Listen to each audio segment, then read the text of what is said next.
سیاح تشریف فرما ہے۔ اگلا ہمارا سوال ہے محترم ایم خان صاحب نے بریڈ فورڈ سے۔ سوال پر جانے سے پہلے ہمارے ساتھ کالر ہیں محمد ندیم صاحب گلاسگو سے۔ السلام علیکم محمد ندیم صاحب۔ وعلیکم السلام جی۔ جناب علی، آپ سب سے پہلے تو آپ کو عید میلاد النبی مبارک ہو۔ خیر مبارک، آپ کو بھی مبارک۔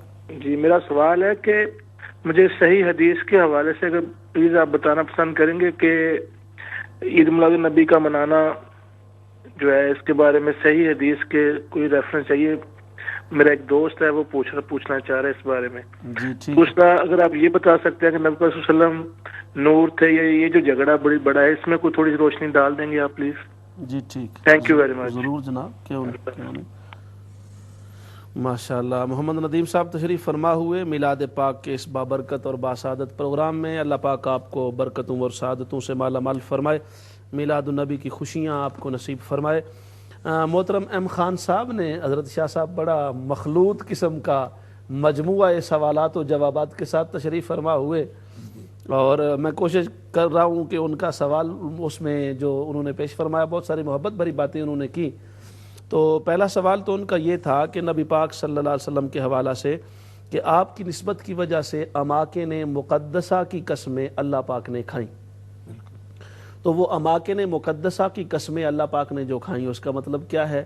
یقیناً وہ اسے ایک جو بھی آپ سمجھ رہے ہیں جس جواب کی طرف، پھر عرفات کا ذکر کیا، اور اسی طرح دوسرا سوال پھر ان کا وہ میرا خیال ہے بعد میں ہوگا کہ جو لوگ یہ کہتے ہیں کہ میلاد شریف پر خرچ کرنا یا اس حوالے سے، تو اگر وہ دیکھا جائے تو خانہ کعبہ پہ بڑا قیمتی غلاف ہے، سونا ہے، اور وہ سارا وہاں کے جو لوگ ان باتوں کو نہیں مانتے تو ان کو کیوں نہیں کہا جاتا بھی کوئی بات نہیں، اللہ کا گھر ہے، وہ اتنی قیمتی چیزوں کا محتاج نہیں ہے، نہ ہی اس کو ضرورت ہے، تو وہ کچا بنا دیں، وہ جو قیمتی غلاف اور سونا وہ سارا صدقات کر دیں اور غرباء کو دے دیں، وہاں یہ کیوں نہیں کہا جاتا؟ اصل میں محترم صابری صاحب، یہ مسئلہ اسی طرح ہے کہ جیسے اینٹ کا جواب پتھر سے ہوتا ہے۔ تو بات وہ صحیح ہے کہ اصل میں یہ لوگ جو کچھ اپنے سمجھ میں آتا ہے نا اس کو دین سمجھتے ہیں۔ منہم امیون لا یعلمون الکتاب الا امانیہ، قرآن کہتا ہے کہ یہ اس قسم کے لوگ ہیں کہ جن کو فکر و نظر سے، دانش و برہان سے ان کا تعلق نہیں ہے، یہ اپنی خواہشات کے غلام ہیں اور اسی کی پیروی کرتے ہیں۔ اب دیکھیں نا کہ قرآن مقدس میں جن کاموں کو یا احادیث شریفہ صحیحہ میں جن کاموں کو سرکار دو عالم علیہ السلام نے منع کیا اس پر مصر ہیں۔ آپ دیکھیں احادیث صحیحہ میں موجود ہے کہ نبی کریم علیہ السلام نے پکے مکانات سے اور بہت جو چونے گچ مکانات ہیں جن کی بنیادیں بڑی پختہ رکھی جائیں اس سے منع فرمایا۔ چبارے بنانے سے حضور نے منع فرمایا، حتیٰ کہ ایک صحابی کا چبارہ مدینہ منورہ میں حضور نے گروا دیا۔ میں پوچھتا ہوں کہ کعبہ معظمہ کی چھت کے ساتھ 22 منزلہ بلڈنگیں جو پکی کھڑی کرنا ہے، باوجود اس کے کہ منع عنہ ہے، اس سے منع کیا ہے رسول اللہ صلی اللہ علیہ وسلم نے، تو اس کے لیے کیا ثبوت ہے ان کے پاس؟ جی حالانکہ پہلی قوموں پر اس پر عذاب نازل ہو چکا ہے۔ آج نجدی گورنمنٹ جو کچھ وہاں پہ کھڑی کر رہی ہے، بڑی بڑی عمارات، اور وہ بھی اس طرح کہ کعبہ شریف دب گیا اس کے سامنے، کعبہ شریف کی بلڈنگ جو ہے وہ اس کے روب تھلے آئی ہوئی ہے، اور وہاں سے مسجدیں گرا کے، آثار نبوی گرا کے، جی جبل ابو قبیس پر اب جو اتنے مروہ بلڈنگ اور فلانی بلڈنگ جو کھڑی کر دی گئی ہے، تو یہ تو اس سے تو منع کیا گیا۔ جی قرآن مقدس میں باقاعدہ اس قوم پر جو عذاب کا ذکر ہے، تتخذون مصانع لعلکم تخلدون، کیا یہ اتنے بڑے گھر بناتے ہیں کہ ہمیشہ اس میں رہیں گے؟ اس بات پر عذاب نازل ہو چکا ہے قوم پر، تو بتائیے کسی چھوٹے سے جرم پر عذاب نازل ہوتا ہے تو کتنا بڑا جرم ہے، مگر کسی کا دھیان نہیں۔ اور یہ لوگ جو ابھی ثبوت مانگتے صحیح حدیث سے لاؤ، بھائی صحیح حدیث سے بتا رہے ہیں، سنن نسائی شریف میں ابھی جس دوست نے کال کی ہے وہ پوچھتے ایک صحیح حدیث بتاؤ، تو میں صحیح حدیث بتا رہا ہوں سنن نسائی سے اور جامع ترمذی سے، اور حدیث نمبر نوٹ کرنا چاہیں تو کر لیں، منع علینا بیکم والی حدیث 2435 یعنی 2435 یہ نمبر ہے حدیث کا، سیریل نمبر جو ہے نسائی شریف، اور 1999 یہ سیریل نمبر ہے۔ یہ جو آپ کو پتہ ہے کہ اب یہ جو کتابیں آئی ہیں اس میں مکمل طور پر جو ہے نا وہ نمبرنگ کی گئی ہے حدیث کی۔ جامع ترمذی شریف میں اس نمبر پر یہ حدیث پاک موجود ہے، اور یہ دونوں مرویات جو ہیں یہ صحیح ہیں مقام کے اعتبار سے۔ امام ترمذی رحمۃ اللہ علیہ اس کو حسن صحیح کہہ رہے ہیں. تو اس میں باقاعدہ جلسے کا ذکر ہے, اجلاس کا ذکر ہے اور میلاد شریف کا ذکر ہے کہ اس میں حضور علیہ السلام کی آپ کی تشریف آوری کی بات ہو رہی تھی کہ جو آپ کی صورت میں اللہ نے ہم پر احسان کیا ہم اس کی یاد میں بیٹھے ہیں. تو یہ حدیث صحیحہ میں یہ ذکر موجود ہے. جی ماشاءاللہ. اور باقی بات یہ ہے کہ دیکھیں اس کے اندر کسی چیز پر بھی یعنی بڑے بڑے حکمار کے ساتھ شادیاں کرنا اور ان کے پورے پورے محلے آباد کرنا, اس پر کسی عالم کو کوئی فتویٰ نظر نہیں آ رہا.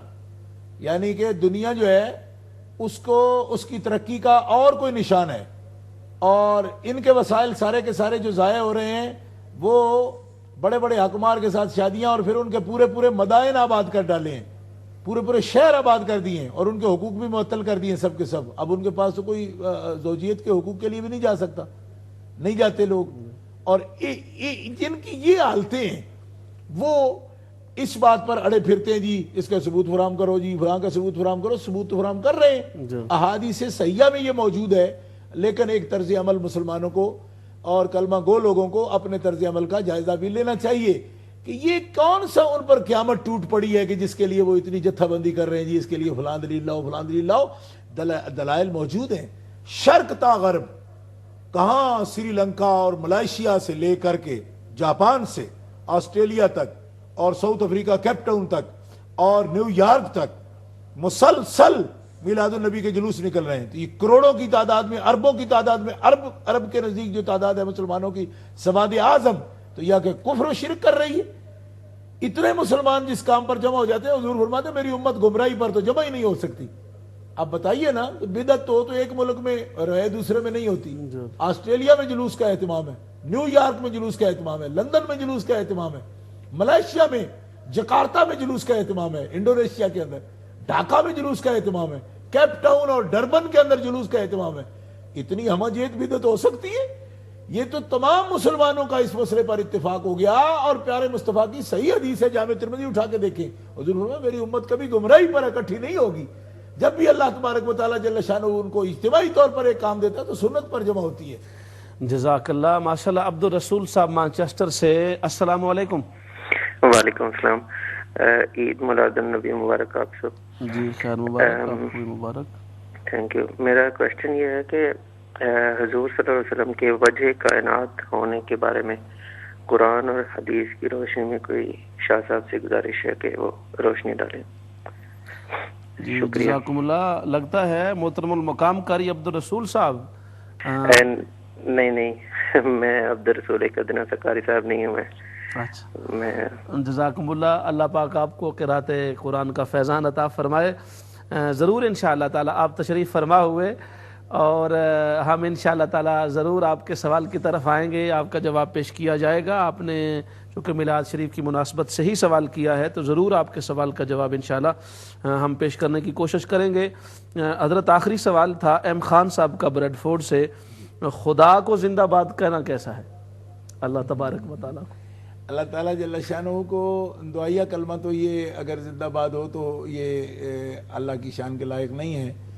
اللہ حی جو ہے نا وہ تو ٹھیک ہے کہ وہ قائم بالذات بھی ہے اور حی لذات ہی ہے. وہ تو اس معنی میں حی وہ زندہ ہے اور حی بھی لذات ہی ہے, جس کو لا تاخذ سنۃ ولا نوم, تو اس معنی میں تو ہے. زندہ باد کے میں جو اس کی فارسی کا لفظ ہے اور اس کے اندر ایک معنی دعائیہ بھی ہے جی, تو اس قسم کے دعا سے وہ اعلیٰ ہے اور پاک ہے. اللہ حی اس کا نعرہ ہے, یہ آپ لگاتے رہیں, سبحان اللہ, اس میں کسی قسم کا خطرہ نہیں ہے. جزاکم اللہ. زاہد منیر صاحب نے لیوٹن سے ہمارے سوالات کیے اور تقریباً وہ سارے ان کے جوابات مکمل ہو گئے تھے. صلاح الدین صاحب نے بیلجیم سے حضرت یہ سوال کیا کہ آئمہ اربعہ جو ہیں وہ سارے انہوں نے نام لیے اور وہ فرما رہے تھے کہ وہ شافعی المذہب ہیں اور امام شافعی رحمۃ اللہ تعالیٰ علیہ کو فالو کرتے ہیں, تو کیا وہ سارے کے سارے سنی العقیدہ تھے چاروں ائمہ؟ ہاں الحمدللہ. صلاح الدین بھائی آپ نے جو سوال کیا ہے اس کا یہی جواب ہے کہ عقائد میں چاروں امام امام اعظم ابو حنیفہ نعمان بن ثابت رضی اللہ تعالیٰ جو اپنے وقت کے لحاظ سے علم کے لحاظ سے مقدم تھے ان چاروں سے تینوں سے ان کے شاگرد ہیں، بلکہ پوتے شاگرد ہیں امام شافعی رحمۃ اللہ علیہ اور امام احمد بن حنبل. تو یہ عقائد میں چاروں اہل السنہ والجماعہ ہیں، اور عقائد میں ایمانیات میں ان کے اندر اصول دین میں کوئی فرق نہیں ہے.